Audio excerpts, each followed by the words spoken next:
Hello, Carlos Cedillo here. This will be part 3 of my book reading of the Ukraine-Russian Ezekiel 38 war.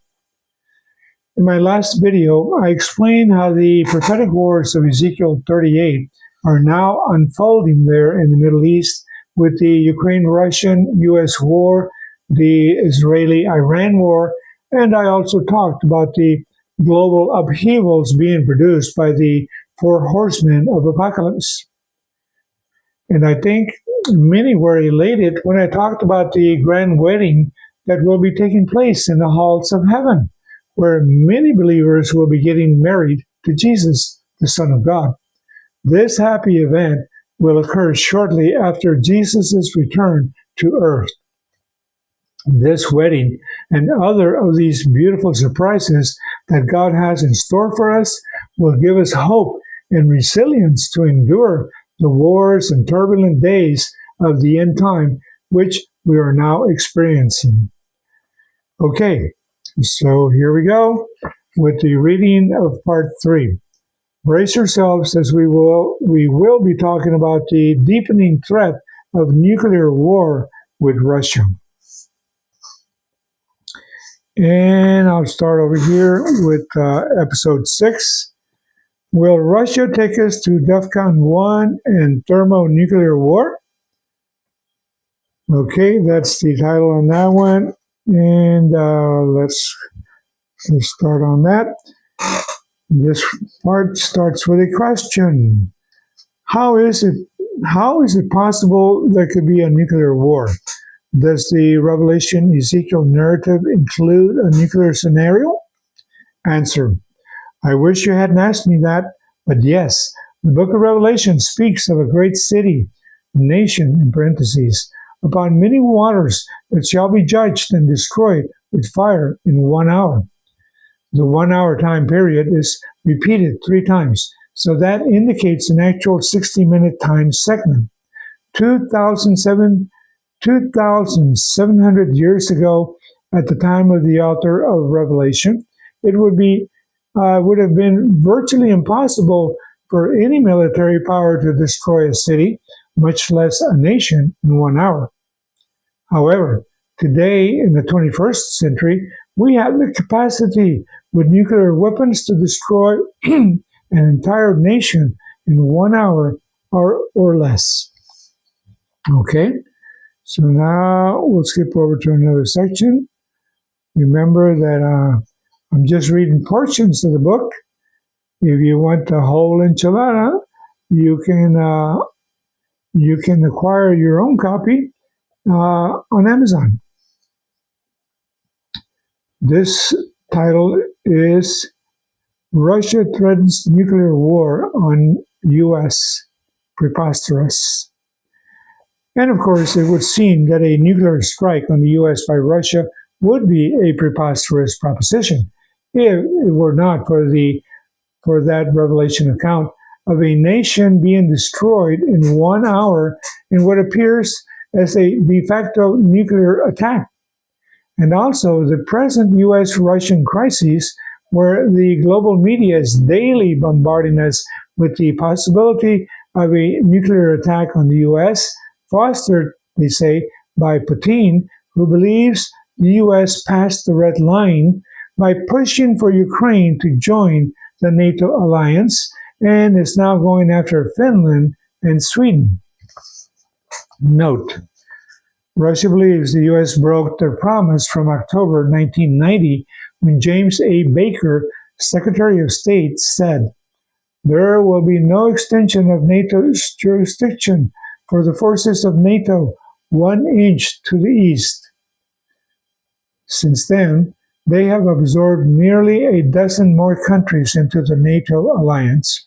What finally broke the camel's bottom was when, in 2008, NATO made known their intention to further include Georgia and Ukraine, and then, in 2022, when Kyiv was offered economic partnership with the West's EU, it was then that Russia decided to invade Ukraine and to annex Crimea.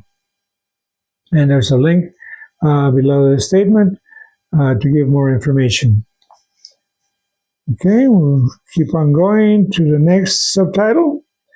Why risk nuclear war over Ukraine?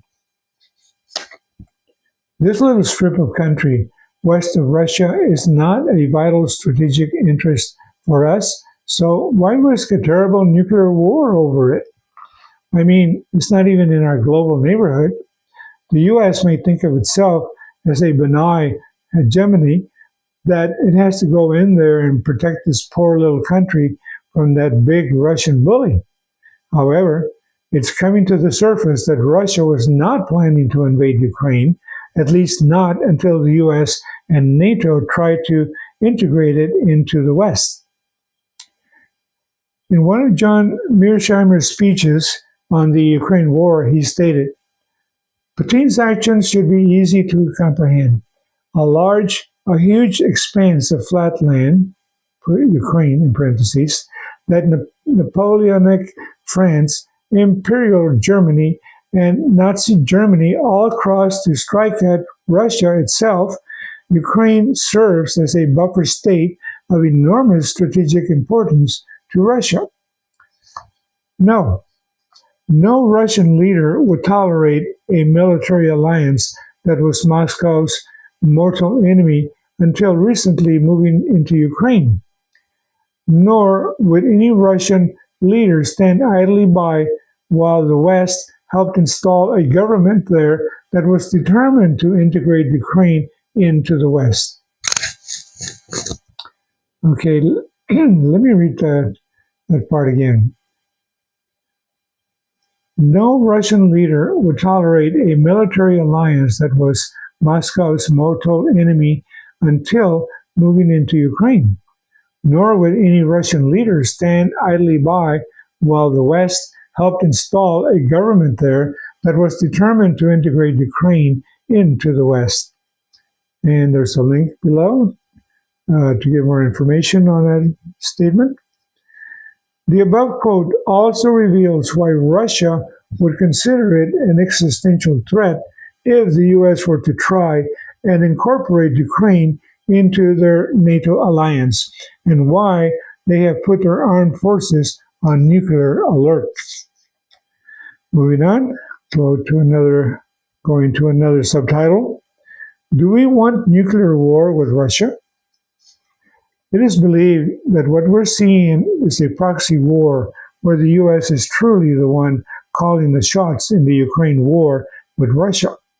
So, any nuclear threat toward the NATO countries would also include the U.S. That being said, do we want to engage in atomic warfare with Russia? When it comes to nuclear ICBMs, they outnumber us. Russia has approximately 6,250 nuclear warheads, with the RS-28 Sarmat, the most powerful missile in the world, included in that count. In comparison, we have 5,550 ICBMs.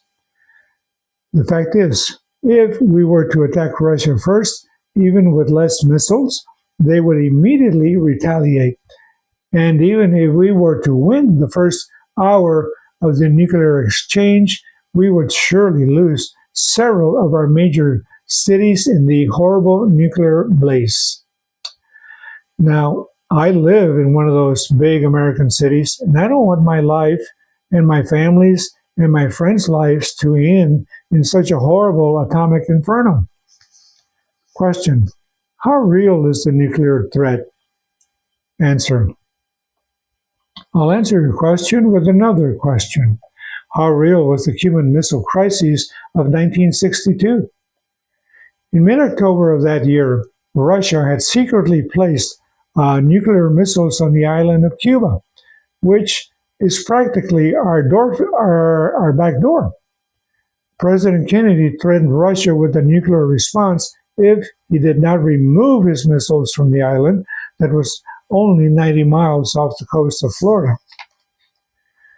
This was the Ukraine-Russian-U.S. conflict in reverse, and Kennedy was dead serious about using our nuclear missiles if he felt the Russians were pushing us too far. So, likewise, we can apply the same to President Putin. He's dead serious about using his nuclear arsenal if he feels his country is being endangered by the US NATO push to enlist Ukraine, Finland, and others, and the potential for them to set up nuclear bases on Russia's western border. Okay, moving on. A scene from the movie 13 Days caught one of the most heart-rending moments of the Cuban Missile Crisis. There were 13 days when the whole world waited with bated breath to see if the negotiations between the Russian and U.S. leaders would result in peace, or if they would catapult us into a nuclear inferno. In the movie, Kevin Costner plays a special assistant to the president. On the morning of October 28, 1962, he's having breakfast with his family. This scene comes as Nikita Khrushchev announces his decision to remove the missiles from Cuba. Thus, the danger of a nuclear war that would have erased Cuba from the map, destroyed much of the Soviet Union, and 80 million Americans had been diffused. In the wake of this wonderful news, the whole world heaves a sigh of relief, and Kevin Costner looks dazed as he stares out the window. He's enthralled by the sun rays splashing into the kitchenette, and with the color of the trees and deep blue sky. At the breakfast table, his son asks, "Dad, what's wrong?" The father remains silent. He's unable to answer. What could he say? How would he describe the nuclear demon that had come so close to extinguishing their lives and the blessing of being alive and able to enjoy the peaceful scene beyond their window? Life is precious. The richness and beauty of it do not come into full focus or to our awareness until we're faced with something that could quench this life, a life that flows so freely and beautifully all around us. Okay, we'll move on now to another section. Question: what about us believers and non-believers of God? What happens to us if there's a nuclear war? Answer: God is merciful, and I believe he will rescue his children through the rapture. All those who believe in him, he'll take them up to be with him on his return, and they'll be out of reach of the deadly nuclear holocaust. Here's a little note. The rapture is a transcendent event that happens at Jesus' second return. We will be taken up, and literally fly up to meet him in the air. Matthew 24:30 and 1 Thessalonians 4:17. But I think it's going to be a terrible moment for those who don't believe in God and who have rejected him altogether. They're going to be caught totally off guard and shocked. There's a very interesting text in Revelation chapter 16 that's relevant to this question. Look, I will come as unexpectedly as a thief. Blessed are all they who are watching for me, who keep their clothing ready so they will not have to walk around naked and ashamed. Revelation 16:15. This is talking about Jesus' second return. He's saying he's coming when people least expect him. But believers of God will be on the lookout, and they'll have on their clothing of righteousness and salvation, in parentheses, spiritual life jackets, and be ready to go up when Jesus calls them in the rapture. But there's still time, not a lot, for those of you who have not yet accepted Jesus' free gift of salvation. You can still avail yourself of this enormous blessing. And once you're in God's circle of love and mercy, you know he won't allow anything on this earth to hurt you. You too will be raptured at his return and out of reach of the terror and destruction that will afflict the whole world. Question. I hate to admit this, but I'm one of those persons you're talking about who have not really believed or been anywhere close to God. And now I feel cornered and at wit's end. So many bad things are coming at me personally, and I'm appalled by the terrible things I see happening in the world. I don't think I can keep it up, my proud materialistic way of living and selfish interests. I want this. I'm at the end of my rope. How can I have Jesus in my life? Answer.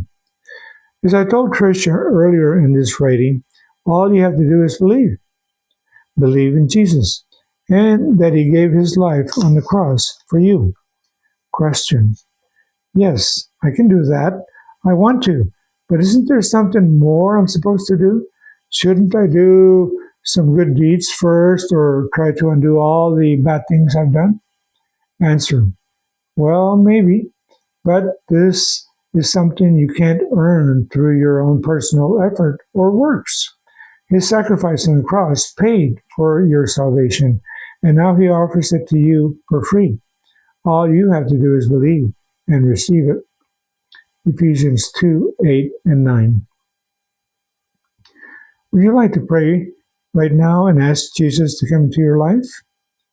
You don't have to feel insecure about the future or worry about the floods or droughts, economic woes, or atomic blasts. You can be safe in Jesus right now. Just say this prayer with me. Jesus, I don't want to live in opposition to you, or to even be neutral in my attitude towards you. Forgive me for my unbelief and for my rebellion against you and others. Please come into my heart right now and give me your gift of eternal life, joy, and peace in you. Amen. Okay, so I'm going to stop right there, and we will continue on later with part 4. So stay tuned, don't go away, and remember you can get a copy of this book on Amazon. See you later.